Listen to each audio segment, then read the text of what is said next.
What's good?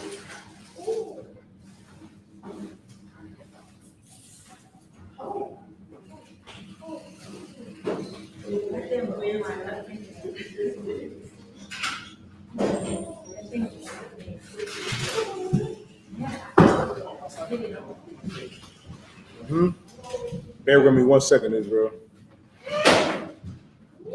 1 second. Bye.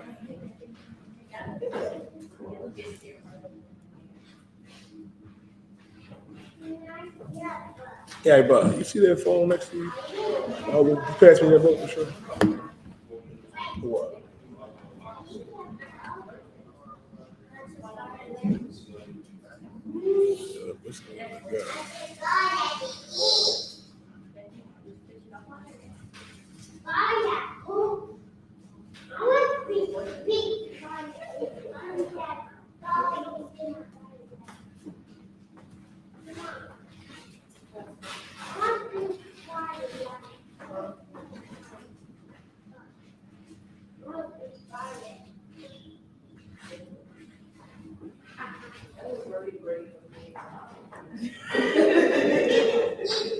Salaki.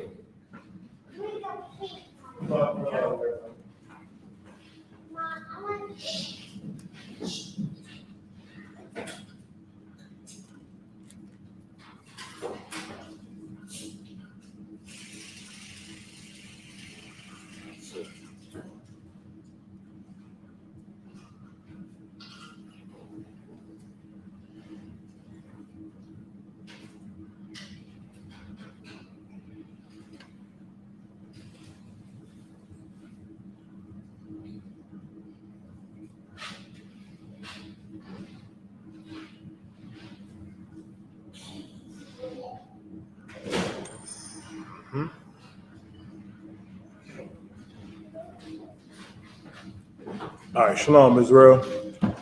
Y'all Bashim Yahshua Thumb, Yahweh Shema Thumb Bashim Yahushua. I'm Priest and Officer 5000. You die holding it down till 12 show General MAHAYAMAN gets here. Now, if I could, you know what I mean? Just got back from Harlem, New York for the Northeast Cookout. Give headquarters a hand. Successful. Took the rocket by Yahweh Yahushua for this truth for Commander General Yohana, man. It was an excellent turnout, man. If you missed it, brother, you missed out on something amazing, man. The brotherhood that's here in this school in the ISUPK and the Commander General Yohana is second to none, second to nothing.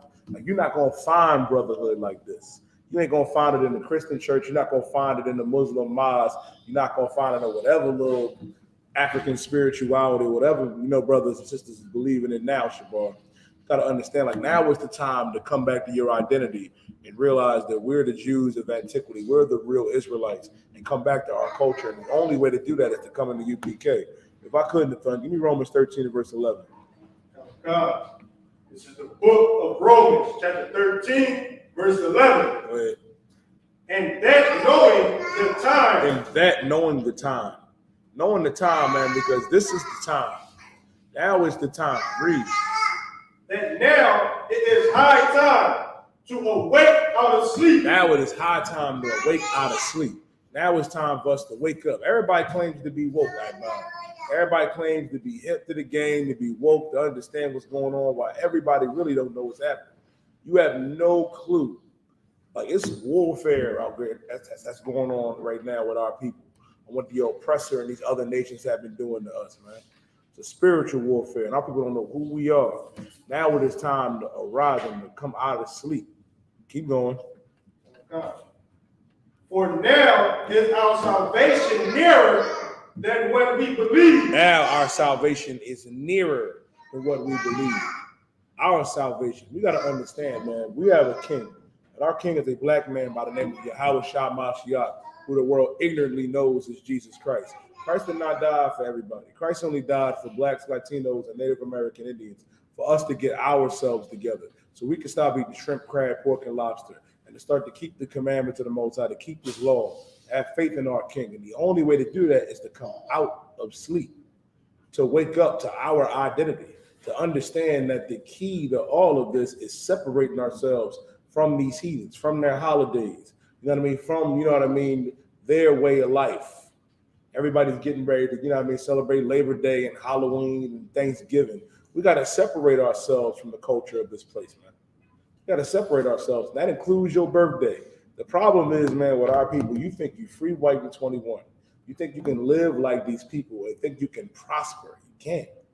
You cannot. The oppressor is the devil that the Bible speaks of, and we have been deceived to believe that we can make it without our God and without our King. You can't do that. That's why it's important to understand what we have to do. And what is that? We got to arise. We got to wake out of sleep because our salvation is nearer than what we believe. Man. I was just talking with Officer 5000 Marab about this yesterday. It seemed like, you know what I mean, that we in the fourth quarter right now with 2 minutes left, Shabar. We in the fourth quarter with 2 minutes left and no timeouts. This is not the time, you know what I mean, to still contemplate, oh, should I come in? Should I join the brothers? Should I get in the UPK? Now is the time to do it. Stop putting it off. Stop putting it off because you never know. You never know. You're playing Russian roulette with a fully loaded gun. Now is the time to realize that America has nothing for us.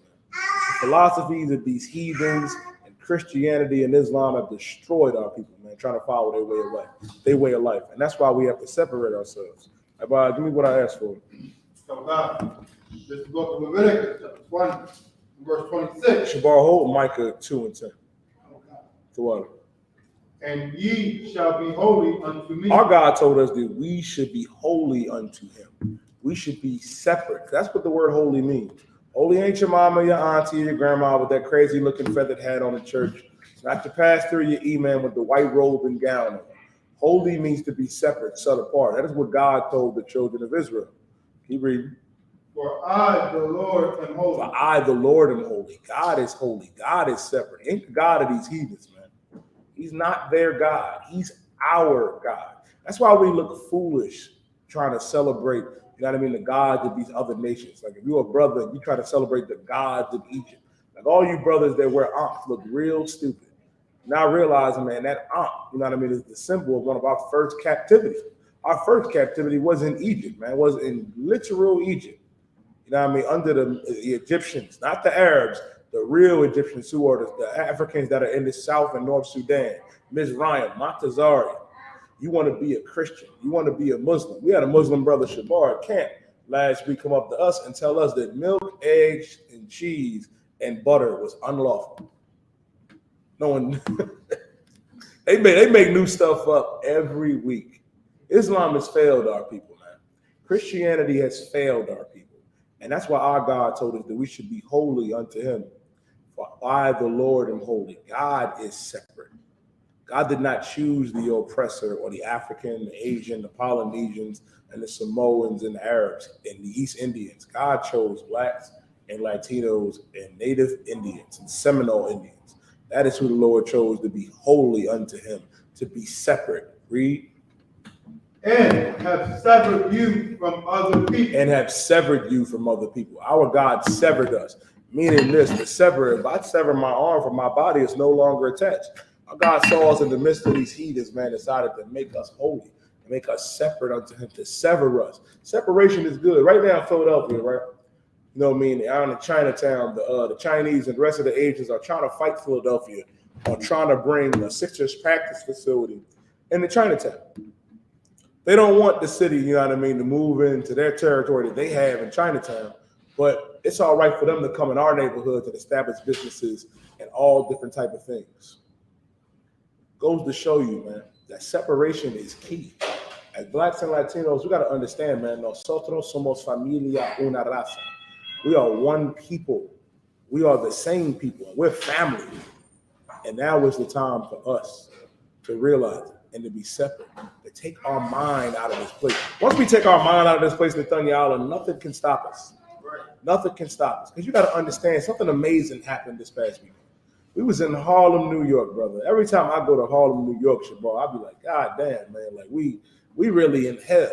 It's been gentrified. The really good thing is that it's still predominantly black and Latino, man. It's still Judah, Ephraim, and Simeon, you know what I mean, rocking it out strong, you know what I mean, 2, 3 o'clock in the morning on a Sunday, still getting it in. But the thing is, right, we got to understand, our people are destroyed under these heathens, man, and their philosophies. You know what I mean? Following after these heathens, man, they taught us how to destroy ourselves and each other. But you just had us down there in Marcus Garvey Park in the spirit of brotherhood, man, in the spirit of Christ. And guess what? It wasn't no fights. It wasn't no weed smoke. It wasn't no arguments, man. We came together like family. Right. And that's the beautiful thing to call about the ISUPK. Because you ain't going to find a family like this. Christ said it himself, man, with his own folks. When Christ's family came, you know what I mean, when his mother and his brothers just came, you know what I mean, to the camp, and like I believe it was Peter and Ibad, it was like, man, it was like Slakia, sir, your mother's here, your family's here. Christ was like, who is my mother? Who is my father? Who is my brother and my sister? Those that do the will of the Most High. And that's why this brotherhood is important. That's why the ISUPK is important. You got to do this, man. And more importantly, if you're in here, you got to extend this same brotherhood to our brothers and sisters in the world. Because the purple faggots, you know what I mean? They don't feed our people. They'll go to Africa. They'll go to some Arab country. They'll go and feed the East Indians. But they don't want to feed blacks and Latinos, man, right here. They don't want to go to the West Indian Islands or Haiti or feed blacks and Latinos, man. They don't want to go to Mexico. They wouldn't have, listen, purple sodomites wouldn't have went to Acuna, Mexico, you know what I mean, to help our Haitian brothers and sisters. They don't want to go down there to help the tribe of Issachar, the Mexicans, man. They don't want to help Levi, who were the so-called Haitians. They wouldn't have did admit to a place. You know why we do it? Because we love our brothers and sisters, man. And that's a commandment, to love your brother like you love yourself. That's why Christ had to tell us, Shabar, a new commandment that I gave unto you, that you love one another. We love each other here in the UPK. Right. I know it may seem nice or whatever out there in the world or your fake Israelite group. That's not real love. That's not real love. What that is hatred. I appreciate you, brother. The water. They hate each other. You can't hate each other in here. Right. You are required to love your brother and to love your sister. I pray you understand. And if you can't do that, you ain't gonna last in here. You're not. It's gonna be exposed, and guess what? John Muhammad gonna get you up out of here, and then give your name to somebody else that is far more worthy. Understand that. And which is really important, Black, Latino, First Nation man and woman. For our God said, "Ye shall be holy unto me. For I, the Lord, am holy, and have severed you from other people, that ye shall be mine, because we belong to the Lord." We don't belong to these heathens, man. We don't belong to the oppressor. We belong to our God. We're not going to find rest in this place. You got what I asked for, Shabar? Go ahead, read what you got. The book of Micah, chapter 2 and verse 10. Go ahead. Arise ye and depart. Arise ye and depart. What does it mean what Micah is saying? Arise ye and depart. And we got to get up out of this place, man. Spiritually, we got to take our mind out of America. We got to get ourselves out of here. Arise ye and depart. Read. For this is not your rest. This is not our rest. How are we going to find rest in this place? How are we going to find rest in America? You're not. You're not. You're not free, white, and 21. The scriptures tell us to never trust thy enemy. These other nations, these heathens are our enemies, man. Our God said, arise ye and depart. But this is not your rest. How are we going to find rest with them putting knees on our neck? How are we going to find rest when they constantly murder our brothers and sisters, man? It was a Puerto Rican brother of the tribe of Ephraim a few days ago, man, that was murdered by the oppressor here in Philadelphia, man. The oppressor got out the cop car, Jabbar, and lit him up. And he had his body camera off. The only reason why he got caught and why he got charged is because another brother who lived right there, ring camera was on and caught the whole thing. Oppressor got out the vehicle, man, and killed our brother in cold blood. And then they tried to say, oh, he had a knife, but he didn't have a knife. He didn't even have a knife on it. Wasn't no knife in the car. Goes to show you, we're not going to find rest in this place. And neither should you. A problem that we have as Blacks and Latinos, we are far too comfortable here. Comfortable being slaves. Because we are the slaves of this place, man. We still in the land of our captivity, still under the oppressor. That's why you got to get from under that umbrella and come back under the umbrella of Christ. You know what I mean? That's here in the UPK under Commander General Yohana. Read on. Oh, God. Because it is polluted. It is polluted. This place is polluted, man. How do you know that this place is polluted? They tell us that we have to celebrate their holidays. We got to celebrate Labor Day and Memorial Day. You got to celebrate your birthday and Halloween and Christmas. This place is polluted. Like, this is an evil, evil, evil place, Akim and Akwa. an evil place, and God is going to destroy it. The Lord is going to deal with these heathens, man. But more importantly, we have a job that we have to do. This place is polluted. And listen, the thing is, we shouldn't even feel comfortable here. Like, you should understand something. They don't want us to come back to our God. How do you know that they don't want us to come back to our God? Man, the oppressor saw us in Marcus Garvey Park, not bothering nobody, man. They on the phone like, I don't know what they over there doing. They look like bikers. They look like this. They look like that. The last thing they want to think, believe, quantize, that we teach the Bible, the truth about the Bible. And so-called blacks, Latinos, and First Nation men and women are the Jews of antiquity. This place is polluted, man. Read on. It shall destroy you. It shall destroy you. How do you know that we are destroyed? I seen this. Listen, I was on Twitter, right? And they said that the owner of OnlyFans made like a couple, like close, you know what I mean, to a couple, you know what I mean, $10 to $12 million just in the past month or two. You know what I mean? Profiting off of our sisters whoring themselves, man. Profiting after brothers, you know what I mean, making, you know what I mean, becoming whoremongers. But our God said we ain't supposed to be whores or whoremongers or homosexuals. It shall destroy you. They tell us here in America that it's all right to be a sodomite. It's all right to be a homosexual. That will destroy you. They tell us it's all right to be a drug dealer or to be a junkie. Like right now, it is more. They promote, you know what I mean, the homosexuality. They promote the drugs and being a junkie and being a wicked bastard. Those things will destroy us, man. Not just physically, but spiritually. That's why we all messed up right now. It's because this place is polluted, and it shall destroy you. Read. Even with the sword destruction. Even with a sword destruction. Even with a sword destruction. And the problem is, too, man, our brothers and sisters don't realize that there is a better option. There is a better option. And the better option is here in the UPK under Command of General Yohana. This is the better option. That's why we got to understand the benefit of knowing our nationality and who we are. As a matter of fact, let me get that. Give me Romans chapter 3 and verse 1. Give me Romans 3 and verse 1, because you'll probably think, you die, what's the point? What's the point of knowing our identity? What's the point of knowing who we are? I'll explain it to you. I'll show it to you right out the Bible.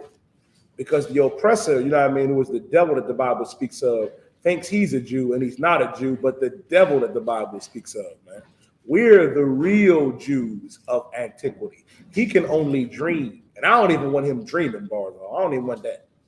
I don't even want him to even think that he's a Jew, because he's not. Because archaeology doesn't back the oppressor being a Jew. History does not back him being the Jew. The Bible, the Torah, does not back him being a Jew. But you know who it does back being Jews? That Native Indian man and woman, that Seminole Indian man and woman, that Black man and woman, and Latino man and woman. You got what I asked for, Quatazar? Read Romans 3 and verse 1. This is the book of Romans chapter 3 verse 1. What advantage then have the Jew? What advantage do we have, the Jew? What advantage do we have being Jews? What advantage? And then you got to ask yourself this question. If God loves everybody, why would Paul even ask this? And Paul's a Jew. Guess what? Jesus Christ, Yahweh Mashiach, was a Jew from the tribe of Judah. Read. What advantage then hath the Jew? Go ahead. Or what profit is there of circumcision? What profit is there of circumcision? What profit is there of understanding that our God shows us that we were circumcised unto the Lord, that he only is dealing with us? Keep going. Verse 2. Much every way, chiefly. Much every way, chiefly. Meaning our identity is everything. It is everything. It is the greatest thing on this earth to know that we are the real Jews. Like, you don't know the thing y'all look like. I wake up every day and thank the Most High that I am not no goddamn African. I am not no Arab. I am not no oppressor. That it is an advantage that we have in being a Jew. And all of these other nations know it. They know it. That's why they cap so hard. You know what I mean? If you ever notice with brothers and sisters, man, that don't really know their identity, you know what I mean? They cap so hard for the heathens because the heathens understand something. If we come back to knowing that we're the real Jews of antiquity, we'll separate, come back in this UPK, and guess what? We won't need them for nothing. We won't. We won't need them for nothing. We won't require nothing of them. All we ask is for you to leave us alone. That's all. That's all. You don't want to teach critical race theory? No sweat. We've been teaching the critical race theory in the ISUPK since 1969. We'll do it ourselves. and we're capable of doing it. They told us a lie to make it seem like that we have to be reliant on them. When all we need, Black, Latino, First Nation, man and woman, is our God Yahweh, our King Yahweh Shah Mashiach, and each other. That's all we need is each other and our God and our King, and the ISUPK. What advantage then have the Jew, or what profit is there of circumcision? Much, every way, chiefly, because it is everything. Do not let the oppressor lie to you and say it doesn't matter. Because right here in the Bible, Romans 1 and 2, much every way chiefly. Keep reading. Because that unto them were committed the oracles of God. Because unto them were committed the oracles of God. What are the oracles of God? The law, commandments. We were given the oracles of God. This wasn't given to everybody else. This wasn't given to them. And guess what? These heathens understand that. Give me Judith. You know what I want in Judith, right? They know that. That's why they try to keep us in perpetual sin. That's why they encourage our sisters, you know what I mean, to be whores. To make it seem like it's all right to whore on your husband. Look at Kiki Palmer. Hell, look at Steve Harvey's wife. That's a rough situation, Quadazar. You know what I mean? That's a rough situation. And nowhere am I defending Steve Harvey, because guess what? He's an evil, wicked bastard too. And the point of it is, man, they tell us, you know what I mean, we don't have to keep our God's commandments.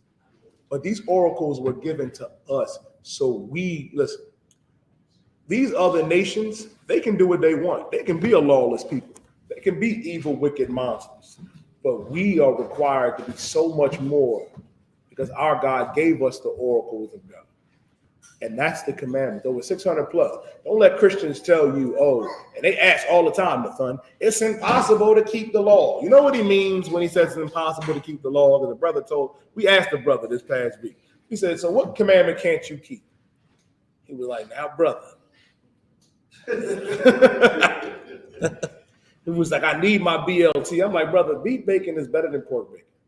Right. Turkey bacon, if in the car fried up nice and crispy, it's perfect. You know what I mean? Like, you don't need to destroy your insides with tapeworms, you know what I mean, with pork. You don't got to do that. And that's what it is. Or this is the big one that's on your island. They be like, man, what you mean I can't smoke weed? And you don't realize, man, like, you're a junkie. You are a real junkie. And how did you become a junkie? Because the oppressor is a junkie. These heathens are junkies, man. Don't let it go. And that's another thing too, man, why it's important. I'm glad we went here. The advantage that we have being Jews, man.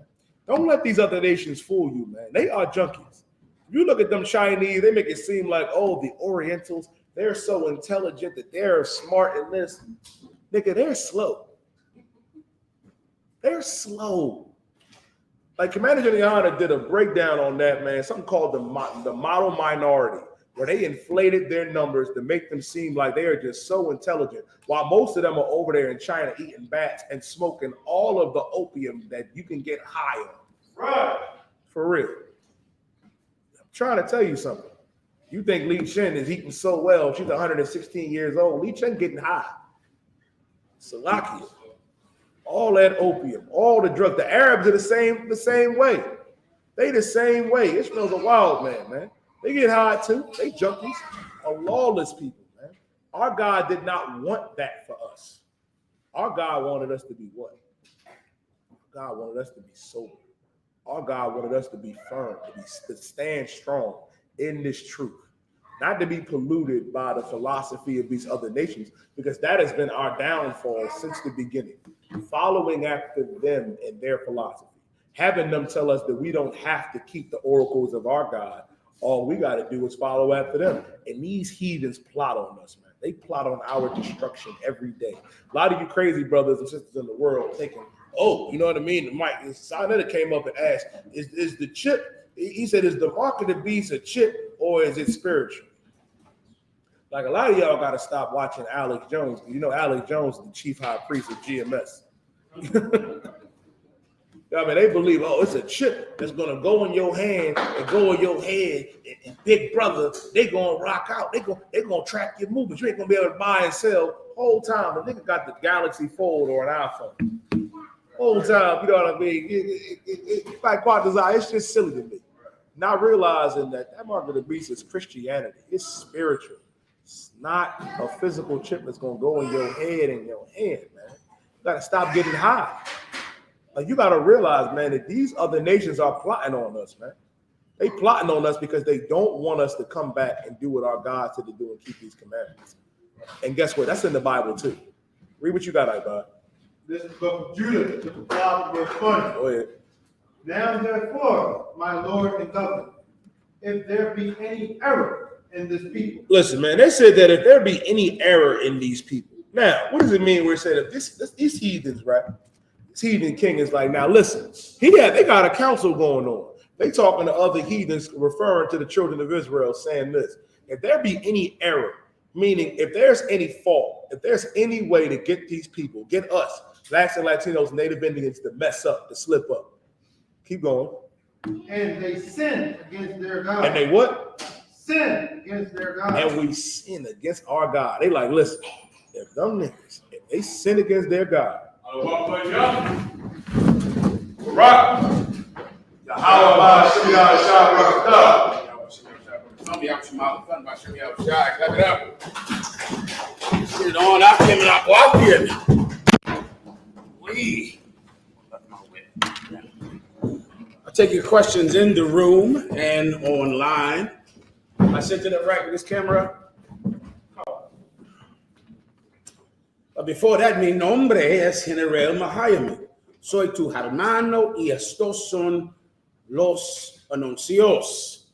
Somos la escuela israelita de conocimiento práctico universal. Comenzamos en 1 Oeste, calle 125, Harlem, Nueva York. Desde 1969, debajo del comando de el general Yohana Cornales. Esta es la verdad. Si tú eres latino, negro o indio nativo, tú eres Israel, el pueblo elegido. Dios, tu madre y tu padre dicen que somos un culto y mantienen su iglesia sin culpa. All right, questions. Where are we at? Any questions in the room? Of course, today we need to go over the mass shooting, I believe, in North Carolina University today, right? Or attempted mass shooting. You can fill me in on it. Also, we need to go over the murder that happened in the black neighborhood in Jacksonville, Florida. That was an amazing story. This devil, this oppressor, went to a HBCU first to go and unalive them. The security guard was alerted by the students that a strange-looking oppressor was roaming around this campus. And the security guard went and chased this oppressor off of this campus because he saw he was in tactical gear and just looked like someone that should not be on this campus. So he ran off and he left. And of course, he went to a dollar store and found people to satisfy his born lust, the lust that he has in his heart. The lust his fathers have had and his grandfathers have had. And of course, he unalived 3 innocent brothers and sisters out in Jacksonville, Florida. We'll go into that today. We'll give you the topics on it, do the whole thing, break it down, lay it down nice and flat for you today. Also, I will answer your questions if you have any in the room and out and online. See? Come on. Can I get a general breakdown of Matthew chapter 10, verse 16? Let's get it. The water warrior, whoever gave me the drink. Go ahead. The book of Matthew chapter 10, verse 16. Behold, I send forth as sheep in the midst of wolves. Be ye therefore wise as serpents and harmless as doves. This is Christ. When Christ went out and sent his disciples out to teach, Christ sent his disciples out 2 times. Once while he was there. He was there with them. So imagine Commander General Yohana being in headquarters in Harlem and sending you all over the country or all over your area to teach the gospel, to teach the fact that God gave his son to die so that the nation of Israel could come back together. Blacks and Hispanics united as one. That's the gospel, right? And that happened during the time of Christ. He had 12 disciples and he sent them all out to go teach. And then they came back and then they went over their stories and what they saw and what they learned, and he educated them on how to perfect their profession. Then he sent them out again, telling them that this time when they go out, he wasn't going to be there. And so he slightly changed things. He told them, he said, I know I sent you out in times past saying, go provide nothing, no money, no script. But this time I tell you, whosoever does not have a sword, let him sell his garment and buy one. Because this time when they're going out, they're not going out with his protection being right there. He won't be there. So now they have to take an extra step to defend themselves. All right, so we're reading about that right now. We're reading about him preparing them to go out on the street and teach. It's very similar to what you brothers and sisters, what you brothers go through in the UPK when you're trained by men like Captain Akkad to go out and to go on the street and speak, trained by your camp leaders and the captains over you to go out on the street and speak, and all of the different procedures and rules and etiquette that we all have to protect ourselves and the people we serve. Everyone understands. Go ahead, the question again. I don't know where the brothers at. It was you up here. Salaki, you move. Salaki. Go ahead, read the question again, please. This is book of Matthew, chapter 10, verse 16. Behold, I send forth as sheep in the midst of wolves. Two verses above. Verse 14. And whosoever shall not receive you, nor hear your words, when ye depart out of that house or city, shake off the dust of your feet. Man, these lessons, boy, you put into real practice when you go start a camp in a new city, which is what many, if not all of you brothers will be doing. Like right now, you might have started in some city that you were born in, that you started in. As you climb up in the rank, as you get to be about 5,000, it's going to be time to go. You get my point? It's going to be time for us to go take ground somewhere. And these are some of the lessons you have to have. You'll go to a city, and if that city or that town, you go into a city, you go into a house, someone invites you into their home. Many times you have to go into that home to sleep or to eat. Usually it's some sister looking for a man. She sees you brothers with those sunglasses and beards and braids and boots. And she is like, come into my home. Or it might be a brother who really wants to learn and he invites you into his home. You check him out and vet him and go through our process. If they reject you, if they kick you out of that home because of what you teach, because of what you say, read that again. And whosoever shall not receive you, nor hear your words. So they don't want to hear you, and they don't want to accept you in their home or accept you in their town. Keep going. When ye depart out of that house or city, shake off the dust of your feet. Who knows what that means? Shake the dust off of thy feet. Christians always say it, but of course they don't know what the hell it's talking about. Shake the dust off. This is a mindset. A mindset. This will help you in every place in life. This will help you with women that don't want you. This will help you with your family. This will help you with a house or a city that rejects the truth. Come on. Don't even care. Give me, but why does don't even care have to, what does that have to do with shake the dust off of their feet? Of your feet? How do the two relate? Explain the metaphor to me. It's all right. It's difficult. It's a discipline. Like most things in the UPK, it's a discipline. This person does not want you around. They don't want to be with you. They don't accept you because they don't accept what you represent. They don't accept the kind of revolutionary change that you bring to that city or you bring to that house. It's too radical for them. They are so used to being oppressed that they consider righteousness oppression. They consider righteousness a loss of freedom, and they hate it. And so they don't want you in this town.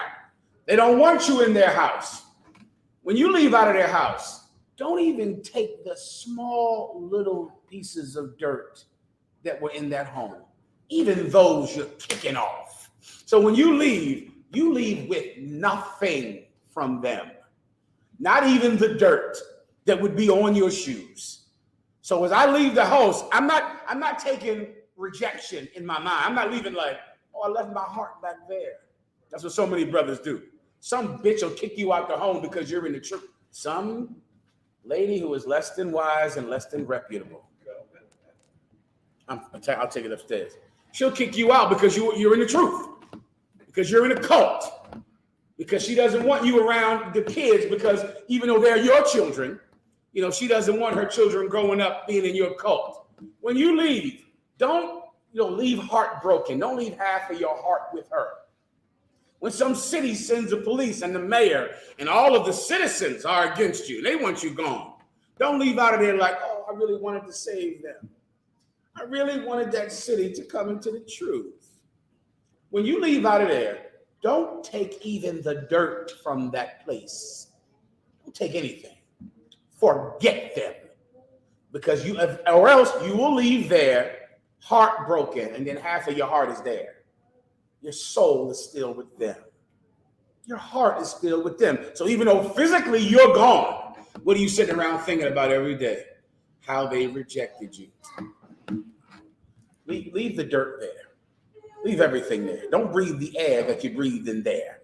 Leave it all. Forget them. This is why. Keep going. Verse 15.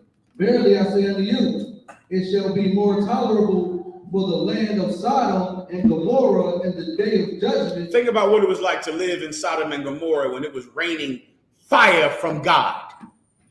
When fire and brimstone were killing the children, destroying the buildings. Think about what it was like in that day that Sodom and Gomorrah was destroyed. Keep going. Then for that city. It's better for Sodom and Gomorrah than for them. So what are you doing? You left your heart there? Is that what happened? You left your heart with your baby's mama. You left your heart there. You're gone because she didn't want to be with you. But your heart is still there. My heart is there. Why won't she one day change and come into the truth? Why? So many of you think we'll let her in here and we won't. I've tried to say that for years. So many of you all in love with some person in the world, your cousin or your mom or whoever, as if we would ever let a person like that in here. They have your heart, not ours. What I would have you do is just kick even the small bits that come from them off of your feet and get out of there, because one day they'll be put to unalivement. Everyone understands. Keep going. Verse 16. Behold, I send you forth as sheep in the midst of wolves. Be ye therefore wise as serpents and harmless as doves. They're going to be unalived. Behold, I'm sending you around wolves. What is all this about? Christ is trying to tell us about the caliber of person that you're going out to see. You're not going out to see people that love you. That is not where you're going. You're not going to see people where you can trust everyone and be open-hearted. You are not Christian, and you cannot act like that. You cannot act like someone that is a jolly-go-lucky, goobly-doobly idiot. You're not Will Smith. You're not Steve Harvey. You're giving people something that the majority of them hate. And you have to know that going in. I'm sending you out as a sheep in the midst of wolves. They're predators. They're animals. And you're a sheep. You're kind. I've never seen more kind men in my life than I've seen in the Israelite School of UPK. I mean, men, brother, that are kind, forgiving, generous, loving. People in the world are not like you are. And you have to know that. You got to remember that. They are not like you. They are animals. You understand? And you're innocent. I send you out as sheep among wolves. Keep going. Verse 17. But beware of men. I'm sorry. No. I need to break down your question now. Behold, I send you out as sheep among wolves. Go ahead. Be ye therefore wise as serpents. Be ye therefore wise as a serpent. Now, the IUIC, the Purple Pigs, and the Christians all break this scripture down the same way. They teach that when you go out, you have to just be, you can't believe in guns and carrying guns. You can't believe in fighting back in any way because you have to be harmless as a dove. Martin Luther King believed that this meant to let dogs and fire hoses destroy little girls and stand there and watch. That's what they believe this precept is. Some idiot Christian was battling Captain Tazar Yacht getting destroyed, believing that love them that hate you means that you have to let someone hang you and let someone assault your wife. That's what it means to love them that hate you. That is not what this is talking about. This is not talking about that. I'm going to break it down for you, okay? Listen carefully, Christians out there. Listen, all right? Because you're going around wolves and you are a sheep, you have to be wise as a serpent. What does wisdom mean? Alexa, what does wisdom mean? Wisdom is usually defined as the quality or state of being wise, knowledge of what is true or right coupled with just judgment as to action. Stop. Sagacity, Alexa, stop. discern- Sagacity, one of my favorite words. Sagacity. You got some intelligence. You're going to be intelligent like a serpent. How is a serpent intelligent? A serpent never trusts you. You understand? You go around a snake, it isn't looking at you like, are you here to feed me? Like a dog might be. You know how a dog and a cat is like, you know, do you have food for me? Meow, meow. Do you have anything for me to eat? That's a dog and a cat. A serpent does not trust you at all. It's always thinking that you are up to something. And it is quick to bite. Do you understand? That's what a serpent doesn't trust anyone. A serpent assumes that everyone is trying to hurt them. That is what you need to go start a camp. You need that. That's a quality we teach in here. If you're an officer in the UPK, you must be a dangerous man. You cannot be in this school if you're not dangerous. You should go be a Christian because everyone loves you, because you're harmless, like the Christians believe the scripture is referring to. You are completely harmless. You can't serve Christ and be like that. You're going to have to be wise as a serpent. Wise, meaning you're thinking, you're intelligent, you're using your mind, not your lust. You can't trust every slut on Instagram. You can't be a camp leader then, because someone is going to set you up. You understand? Someone's going to put a naked picture online, tell you to meet them, at the hotel. You're going to go, and then they're going to have video of you coming into this hotel to go meet some whore, because you trust women online. You trust that that's actually a picture of her. That's a man. Do you understand? The women, if you're not thinking to yourself when you're on social media, this person sending me naked pictures and talking to me real nasty, this could be a man. If you're not figuring that out, don't be a camp leader. Get one. Get a camp leader. Get somebody to lead you. If you trust everybody on Instagram, you trust everyone on Facebook, then you can't lead men because you're not wise as a serpent. That's the IUIC with a woman's picture, and that's a man. And they're setting you up for a fall to embarrass you. Do you understand? That's what it means to be wise as a serpent. Keep going. And harmless as doves. As what? As doves. And harmless as a dove. If being wise as a serpent means I don't trust anyone because they're out to harm me, they're out to hurt me, then what does it mean to be harmless as a dove? Let me teach you logic for a second. Harmless as a dove must be the opposite of wise as a serpent. It has to be the opposite. So I'm always looking to be careful because I know there are evil people that have malice intent, that are trying to hurt me. I have to be what? Anyone online, any sister, brother in here would like to answer, give it a shot. You need this. What's your rank again? Officer, please. Wise as a serpent. That means what? That means you acknowledge that in every interaction with a person of any race, there are people that are trying to do what? Hurt you. Hurt you. So you're going to make sure that you are aware, wise of them. At the same time, you have to be what? Give them a shot. Can they see the brothers? See if the camera can see them, Mark, if we have that capability. Go ahead. Harmless as a dove. Mm-hmm. So this is basically saying like basically always be on point, always have that compassion for your brothers. You're right there. I'll halfway take that. Give him a hand. See if they can just put him on. Sit down, brother. Anyone else want to give it a shot? That way it might be easier. The brother right next to him. You got it. If you can do it. If you can't, just let me know you got it. Okay, go ahead. You got to stand. Go ahead. you have to, well, they won't, I guess they won't know that you're like that, but you're thinking and you're aware that they might hurt you.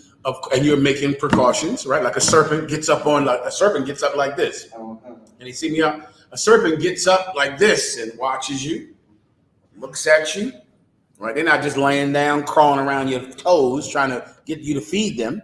They don't trust you. That's being wise as a serpent. But you have to be both. You got to be wise as a serpent and harmless as a dove. Harmless as a dove. Let me give it to you. Give me my hand. Go out. You have to always watch and be aware that people are trying to hurt you. At the same time, you're not trying to hurt anyone. That's what it means. You are not an animal. So I know that you're an animal. So I'm very careful around you. But you don't have to be careful around me because I'm not trying to steal from you. I'm not trying to have sex with your woman. I'm not trying to break in your house. I'm not trying to molest your children. You might be trying to molest mine. So I got to watch you because you might molest my kids. So I got to be wise as a serpent around you. But if your kids are around me, they're safe like they're with their father. Right. They're completely safe because you don't have to be wise around me because I am harmless. Do you understand?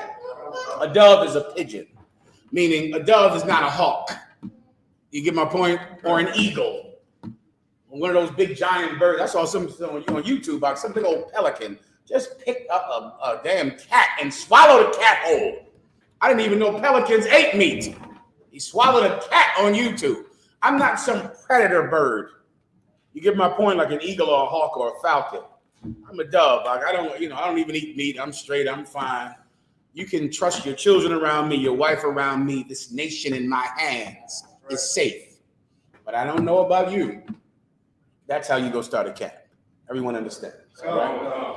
Good to go, solid? Next question.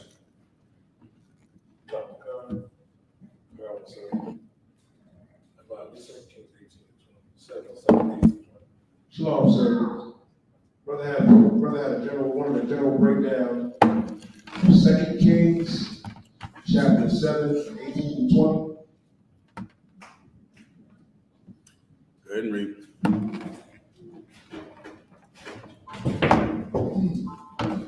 This is the book of 2 Kings, chapter 7, and verse 18.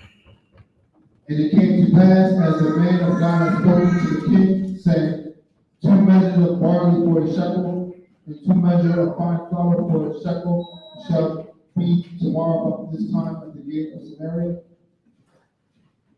Verse 19. And the Lord answered the man of God and said, Now behold, if the Lord shall make windows in heaven, much such a thing be.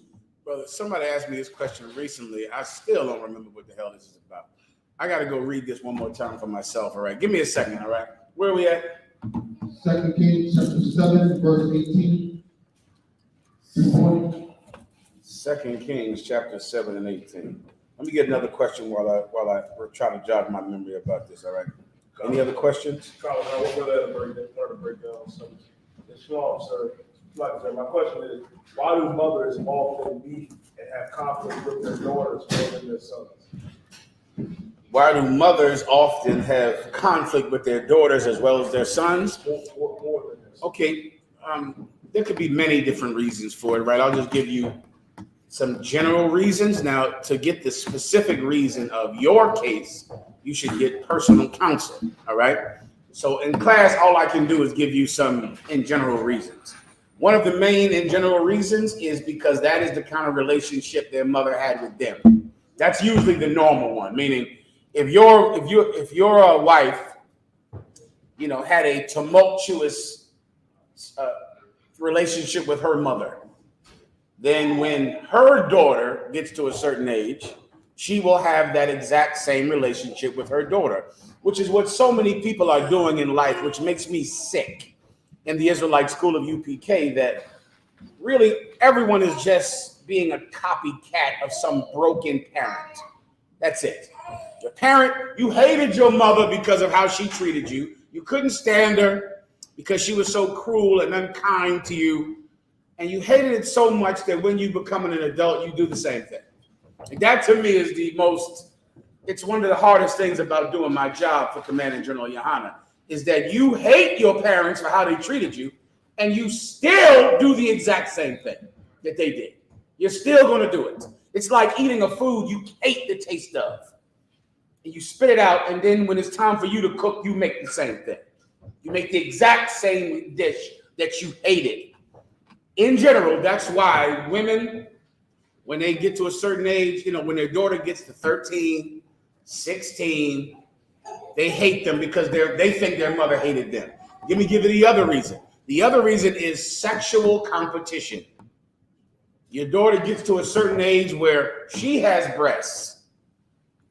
The mother feels competition from the child because now the child is attractive.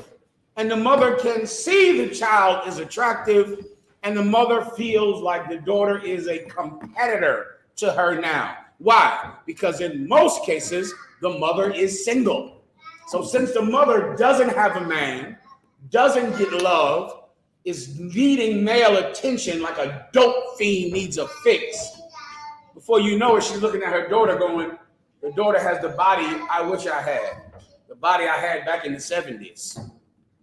Young and pretty. And the daughter is still dating men, and the mom is going to go through this terrible, awkward moment when she's out trying to find men, hunting for a man on Instagram and hunting a man. And the man, she likes the man. She brings the man home. And this is what your mom doesn't tell you. If you're a young, pretty girl, your mother knows that boyfriend is going to walk into that house and see you. And the mother is thinking, my man is going to be attracted to my daughter because she is younger and looks better than me. And the mother is thinking that the same way she would think it about a strange girl who lives on the street. She's thinking, hey, Jimmy, this is my daughter, Shawanda. She's looking at Jimmy, looking at Shawanda, staring at his eyes. And she's thinking, he's going to like her because she's young and she's pretty. And then Shawanda, she might walk downstairs, in some shorts. She might walk downstairs, she might be laughing too much with Jimmy, being friendly with Jimmy. And the mother gets jealous. She gets jealous of the daughter talking to the man that she brought into the goddamn home to be stepdaddy number countless. Do you understand? Then when Jimmy inevitably molests the girl, which is what Jimmy is going to do, he is going to molest, he's going to assault, he's going to abuse that girl. When he does that, what is the mom going to say? Who knows who's been through this? Go ahead, She wanted him. She's going to, can you give her the microphone? Okay. No mic for this. Oh, be careful with that baby. Good Lord. Did you just have a baby or just now? It's a brand new baby? You got another one. That's a new one, isn't it? Oh, a year old. I just assume you got a new baby every week. You got a fresh one yesterday. Go ahead. Give her a hand. You know what she does. And her husband a hand. Give it up. Go. Can you get on the microphone? Come right here, sis, so they can see you. Go ahead. Usually they'll blame it on the daughter or be mad at the daughter, and that's what causes the conflict between mom and the daughter for the most part. Give her a hand, that's a fact. They're not going to blame it on the man. They're not going to blame him because he's just a man. And of course, men, can't have any self-control for some reason, which I've never understood that. I've never understood why it's the girl's fault and never the boyfriend's fault, because can a man have self-control?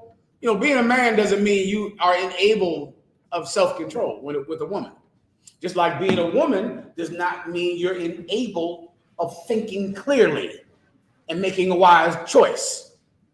But she'll never blame the man. She's going to blame the daughter. She's going to kick the daughter out the house, and she's going to abuse the daughter and blame the daughter, and in many cases stay with the man. And that's just real life there in hell. So it's either sexual competition that she feels in her mind. It's either, or her mother and her mother and her had the same relationship. Let me give you another one. Sometimes the sexual competition is real. The daughter is a hoe. And the daughter does have relations with everyone that she meets. Why? Because the daughter was assaulted by some other man, some uncle, or some preacher usually. And so, and the mother knows it, and the mother doesn't care because, blow my mind, the mother also was abused by a preacher, by a male authority figure.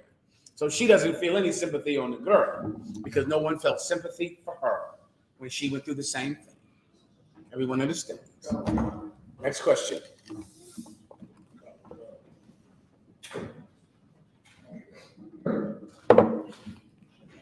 Brother says, shalom, sir. What's the covenant of salt in Numbers 18 and 19 for Levites? And also for David in 2 Chronicles 13 and 5. Are they the same thing or do they differ? Does this have any reference to Matthew 5 and 13 to watch? Absolutely it does. Let's pull it up real fast, all right?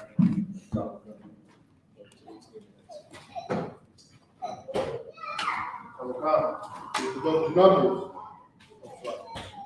Couple times. This is the book of Numbers 18, verse 19.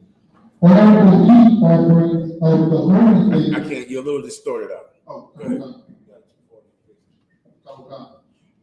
This is the book of Numbers 18 and verse 19. All the heat offerings of the holy things which the children of Israel offer unto the Lord have I given thee, and thy sons and thy daughters with thee, by a statute forever. It is a covenant of salt forever before the Lord unto thee and to thy seed with thee. A covenant forever, a covenant of salt. Remember that term. What was the other precept that he asked for? The one for David in 2 Chronicles 13 and 5. Now read 2 Chronicles 13 and 5. A covenant is a promise. Now this is a covenant of salt, meaning it lasts forever. Keep going. I will come. This is the book of 2 Chronicles, chapter 13, verse 5. Ought ye not to know that the Lord God of Israel gave the kingdom over Israel to David forever, even to him and to his son by a covenant of salt? Did you hear the what two words did you hear just now? You heard salt, but there's another word that's right here that was in the other one. Officer. Covenant was another word. Forever. Forever. That's the word you need. A covenant of, where's the last one he asked about in Matthew? Let me give it to you briefly. A covenant of salt. A long time ago, right now we have the American dollar. And the American dollar is considered the strongest form of a valuable thing. Back in the 20s, I think it was gold.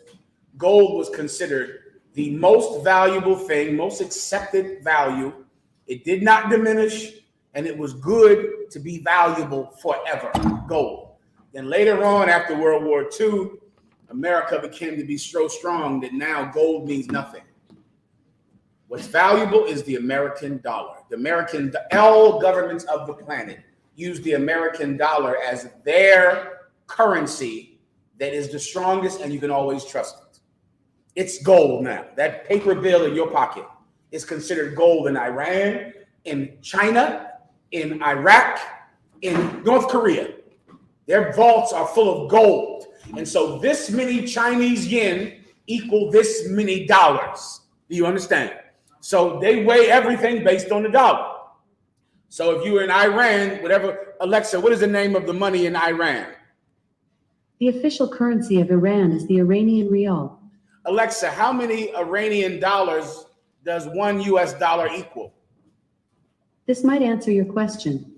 The current exchange rate is $1 US equals 42,250 IRR. Do you understand? Did you get that, yo? I hope you understood that. The American dollar is salt today. It's something that is so valuable, everybody wants it, and you just have the exchange rate of whatever your money is in your city. Now, Iran is an enemy to America. You understand? But the American dollar is gold. It's salt. It's something you will always want, always need, forever. You get my point? Forever. So $1 US is 42,000 reals. The dollar is gold. It's like having a gold bar. Do you get my point? What is salt? Alexa, where does the term salary come from? This might answer your question.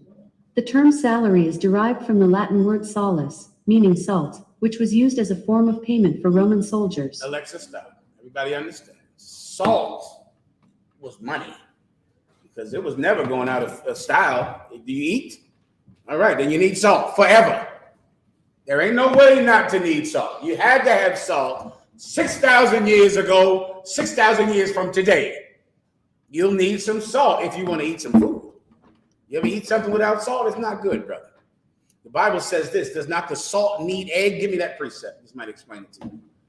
As the egg needs salt, the term salary is because people used to pay everything with salt. They give you this much salt, that much salt. So if you had diamonds, gold, a horse, a cow, that cow was worth a certain amount of salt in the exchange rate for a cow for salt, in the exchange rate for a horse for salt.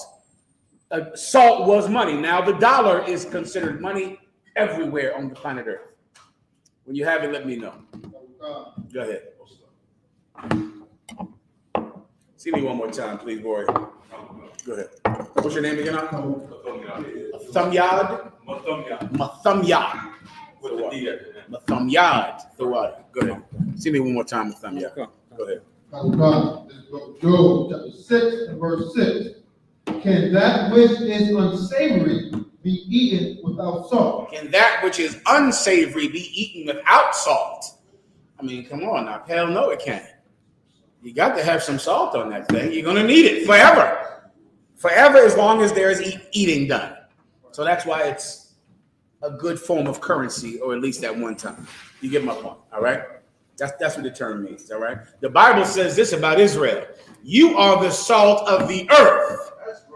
But how can a salt season without its savor? Meaning, if salt doesn't make meat taste good, if salt doesn't make eggs and fish taste good, then what good is it for? It's good for nothing else.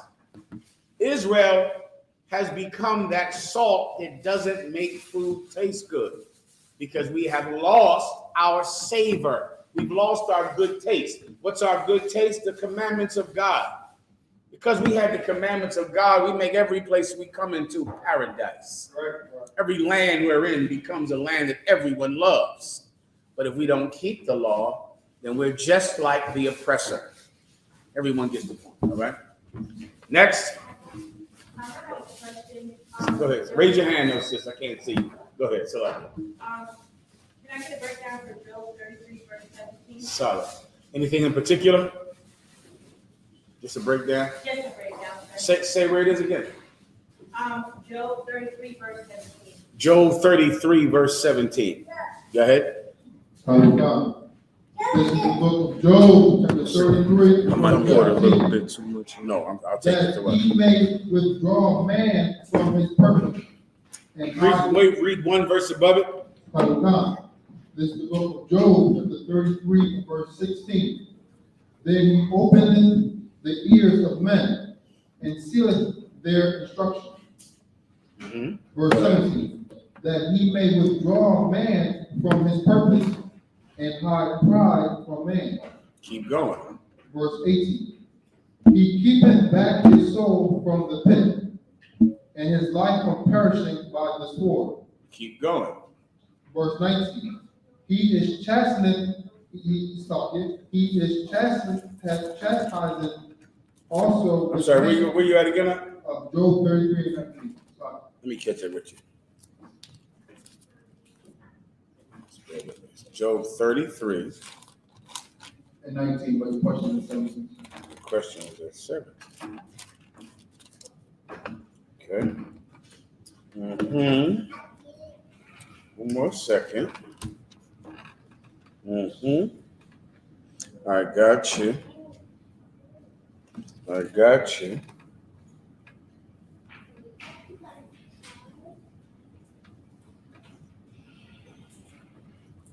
Mm-hmm.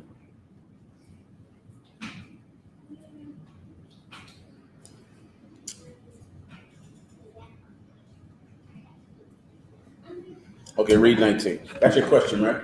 Read 19. Mm-hmm. Oh, this is the book of Job, chapter 33, verse 19. Let me give you some context. This is Job. Job's friends are trying to explain to him that if something bad happened to you, the Most High is not at fault. You must deserve it because he did it to you.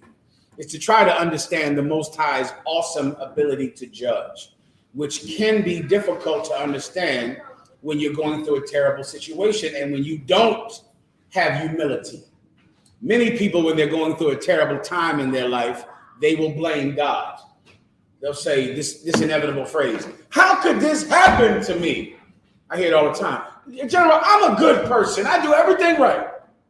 I don't deserve this.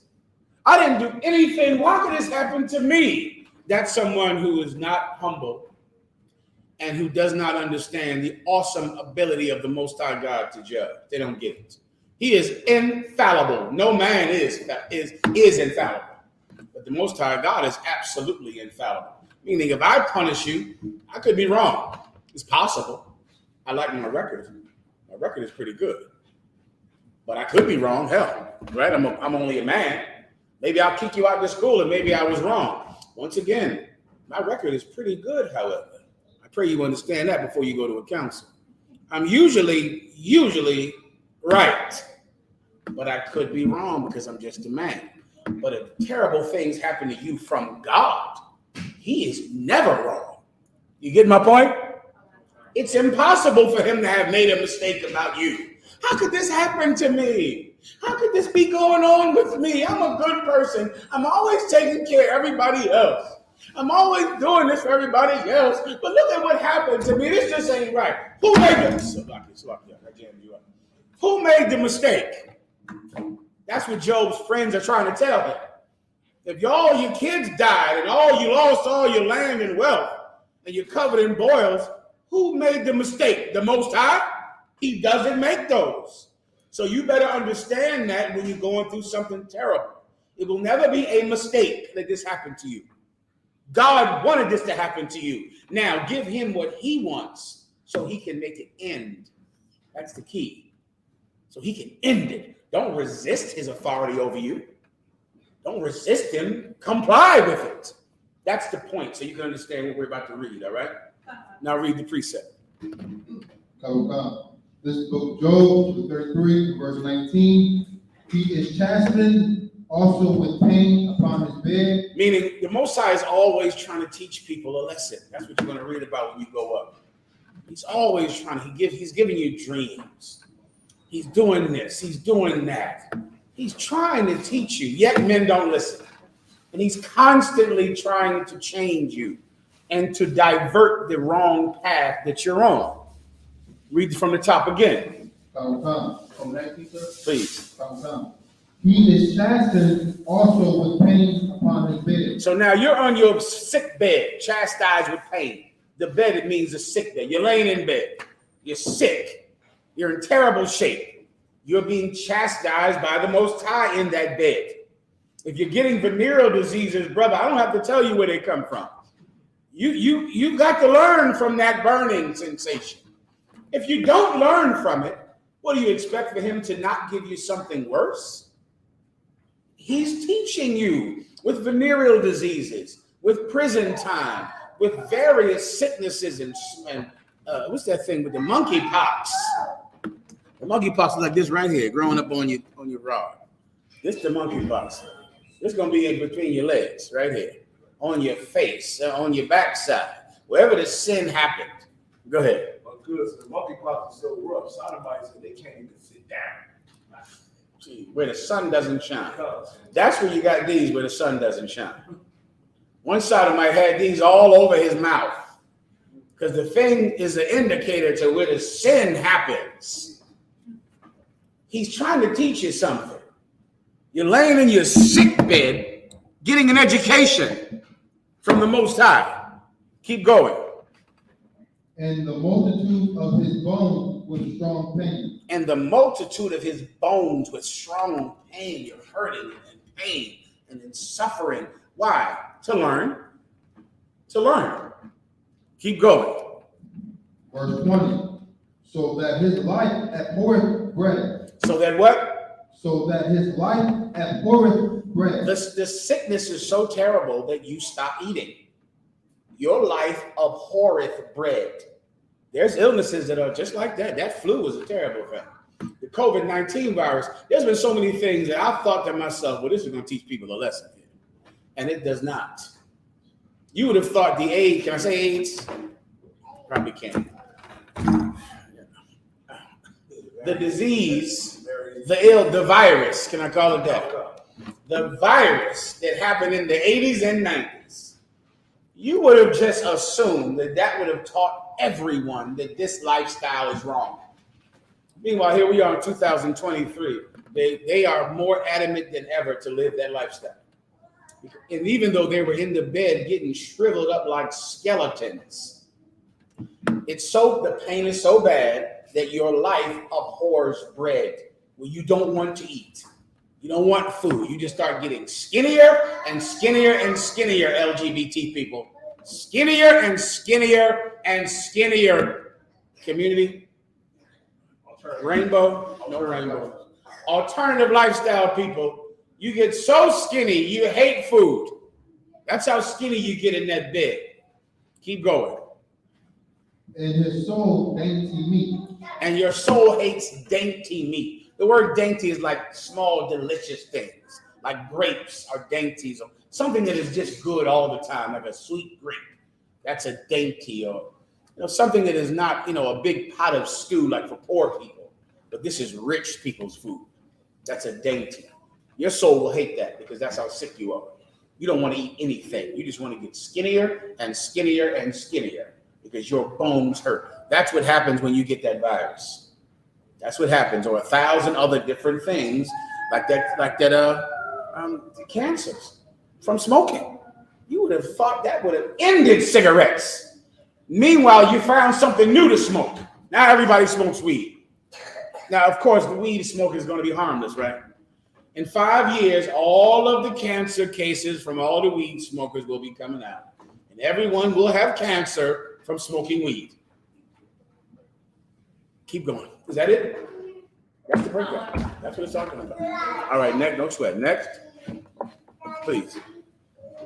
You want to come up? You can come up. Go ahead. Slot, General, if I may. Diet.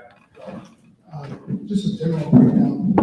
Official UPK says, the scripture, train a child up, and when they should go to the park. Does that mean there's no option? I'm a priest in my home, my children, they're exposed to the truth, and that's just what's going to be while they live in my home. Okay, have a seat, good man. All right, so I believe the brother's asking, just read the precept that he's referring to. Okay, you got it. Let me just explain what he asked if they didn't understand. He's saying the precept where the Lord said, train up a child in the way that he should go, and he shall not depart from it. There's a few other child rearing precepts around there. Let's read a couple of those and I'll break the question down for you. He's saying when that precept says, train up a child in the way that he should go, and he shall not depart from it. Does that mean that you don't have the option? You must teach your child the truth. Am I getting the question right? All right, let's read about 2 verses above that, then I'll break the question down.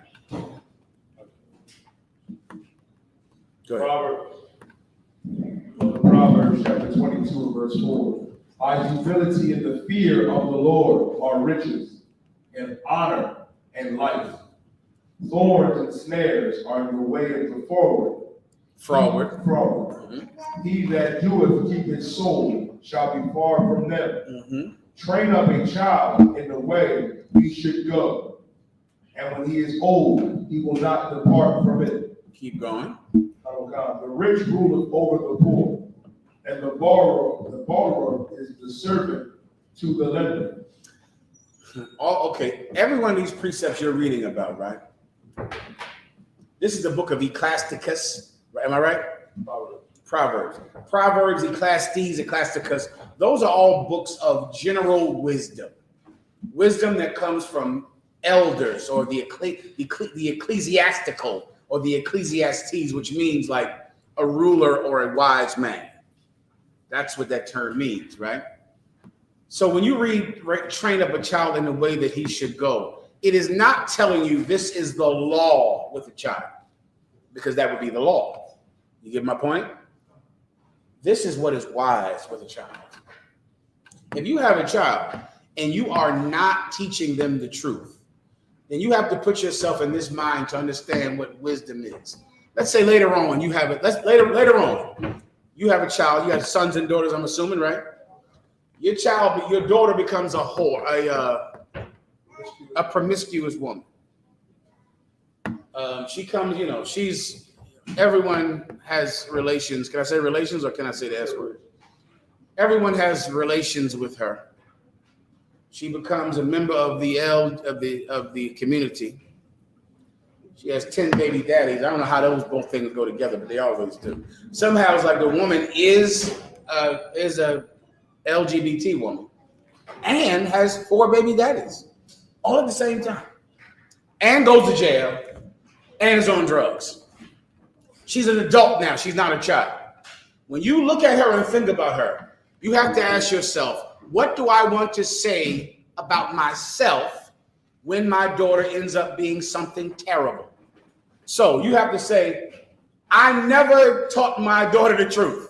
I kept it away from her. Why? For a million different reasons. Her mother might not like it. My job might not like it.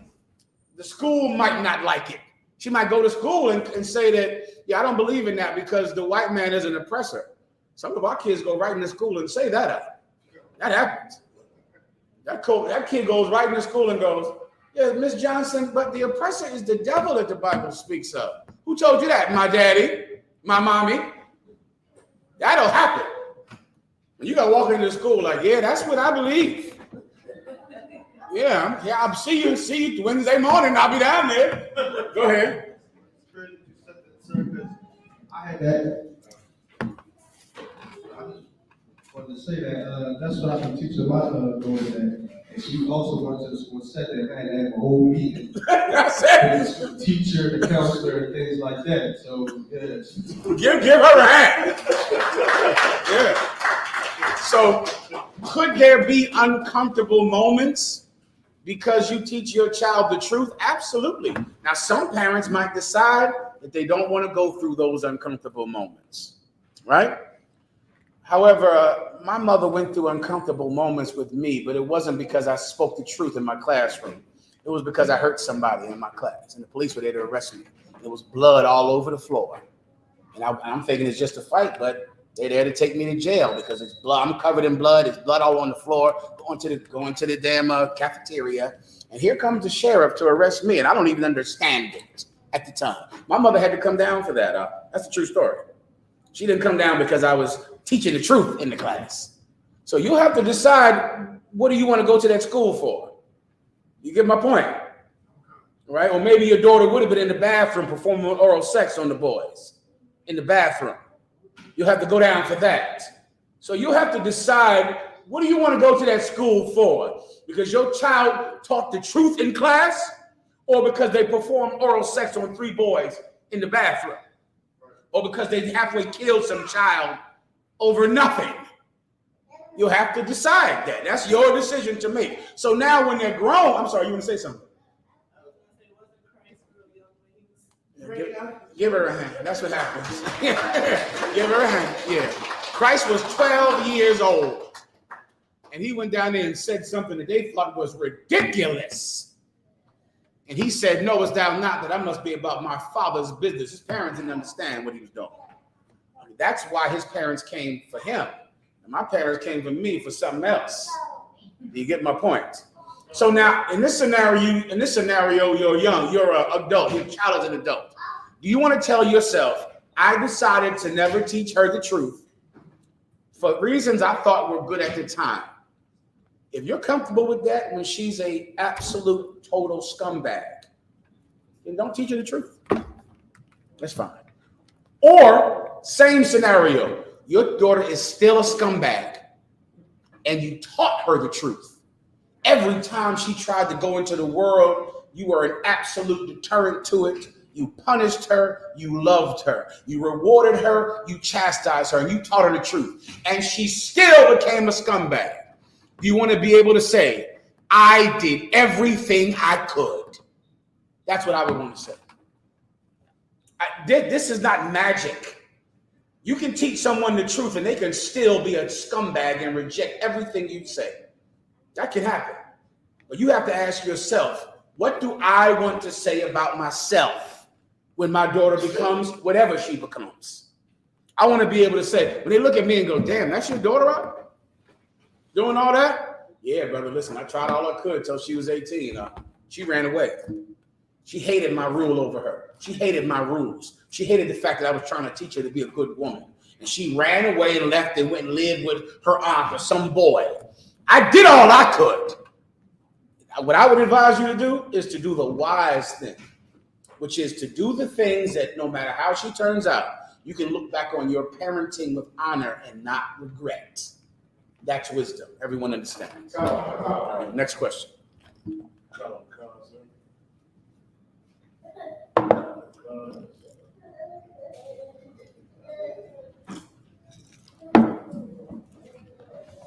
Brother, Shalom, General. If I may, can I get a general breakdown of Revelations 8, 16, and 18? Go ahead.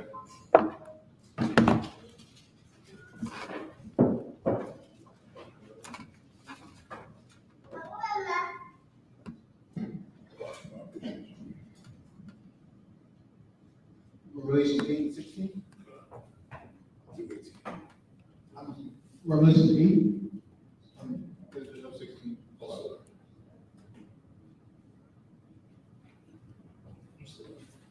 I think it might be a typo. I'm going to go to the next question. No, sir. Go ahead. Come, sir. Brothers, can I get a general breakdown of 2nd Ezra, chapter 13, verse 10 to 11? Is that talking about when Christ brings destruction on this earth, World War III? Oh, I need to get the topic too. I can write to them late. Let me get, okay, 8:30.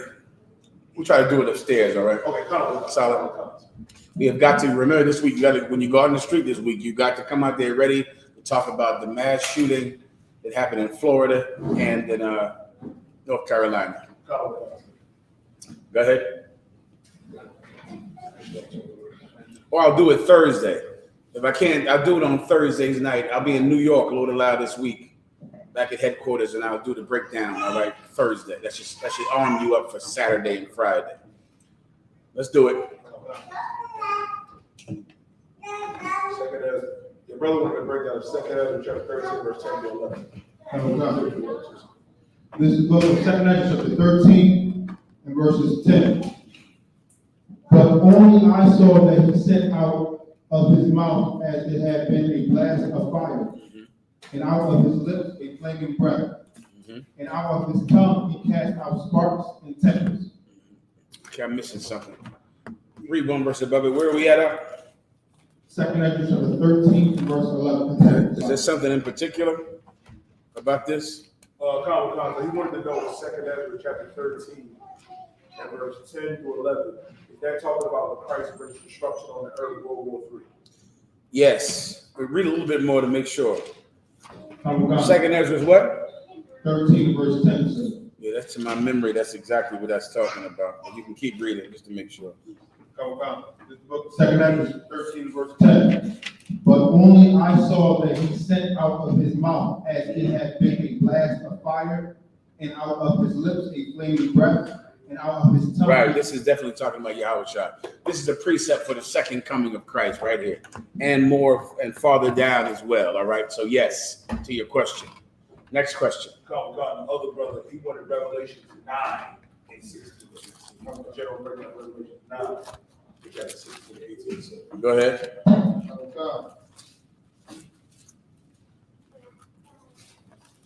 Saying I should end it here, you there? You want me to end it here, you saying? All right. Do this question. Go ahead. This is the book of Revelation, chapter 9, verse 16. And the number of the army of the horsemen were 200,000. And I heard the number of them. You said 9 and what verse? 16 to 18. Revelations 9 and 16 to 18. Stand by. Anything in particular about this question? A general.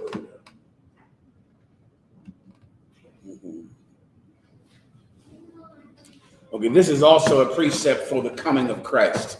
For when Christ returns to give salvation and deliverance to the slaves here on earth. This is an excellent precept for, you can put this right in your precept books under the coming of Christ. Usually that's what I would title it. So go ahead and read it. I'm sorry, read the 12th verse. Go ahead. The 12th verse? This is book of Revelation 9 verse 12.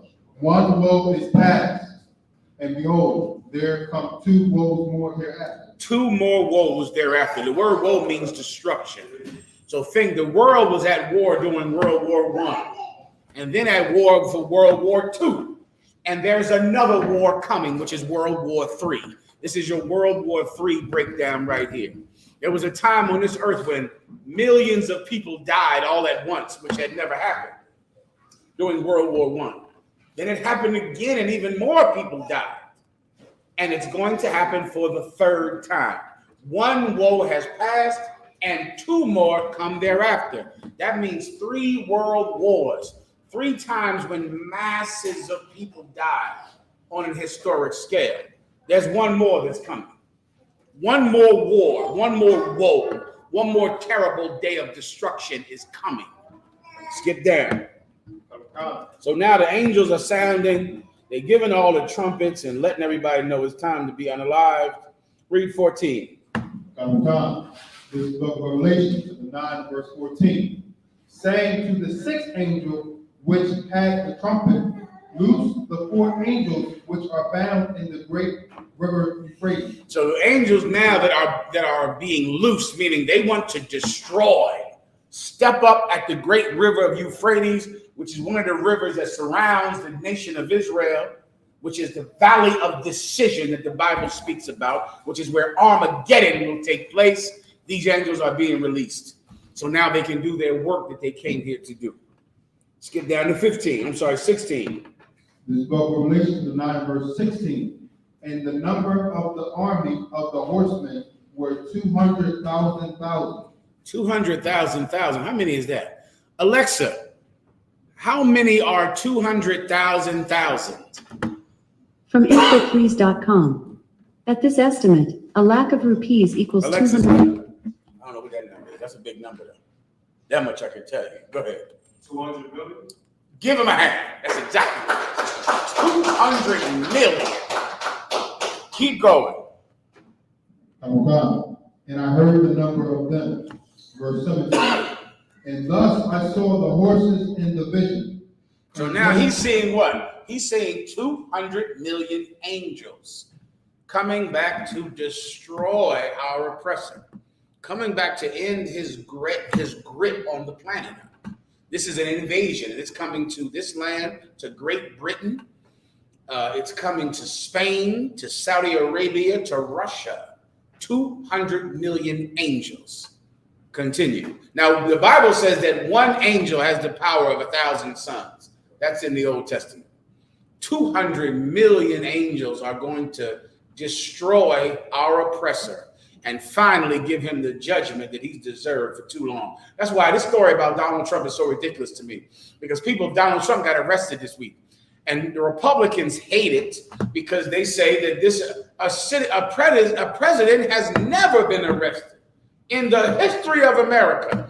The Democrats love it because the Democrats say Donald Trump is a criminal and he should be arrested. And as I watch the story, I go, Donald Trump is the first president to be arrested. Do you know how many criminals have sat in that White House?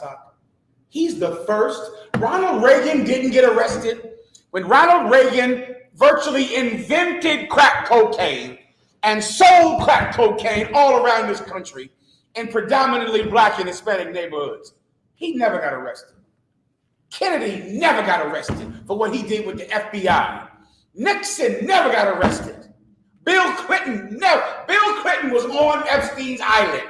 He was there on the island with Epstein assaulting children. Donald Trump was on Epstein's island assaulting children. And Donald Trump is the first. That is the injustice. The injustice is not that Donald Trump did something worse than anybody else. And the injustice is not that he's the first president to be arrested. All of them should have been arrested. All of them. From Andrew Jackson, he should have been arrested for the unaliving he did to our brothers, the North American Indians. He should have been arrested. This justice is a long time coming, brother. It's a long time we've been waiting on this, brother. Well, on this day, 200 million angels come, brother, to give justice that is well deserved. Continue. And them that sat on them having breastplates of fire. You get that? So these are angels. They got a breastplate is like imagine a bulletproof vest today. But this is made of fire. Continue. And of jacinth and brimstone. That's like a precious stone. Brimstone is literally a comet, a burning comet or a meteorite. All right, that's what brimstone is, and that's what they're armed with. They're armed with meteorites, and the meteorites are on fire. They're on fire, and that's their armor. Right? These are the forces coming back to deliver you. And remember that whenever you think you're nothing but a nigger, nothing but a spick and a wetback. Remember that. That's the force that the Most High is sending back for you, because your life is absolutely important, though this world has told you that it is not. Everyone understands? Well, with that, pass the class over to the officer. Say your name again. Mathumyard. Pass the class over to Officer Mathumyard.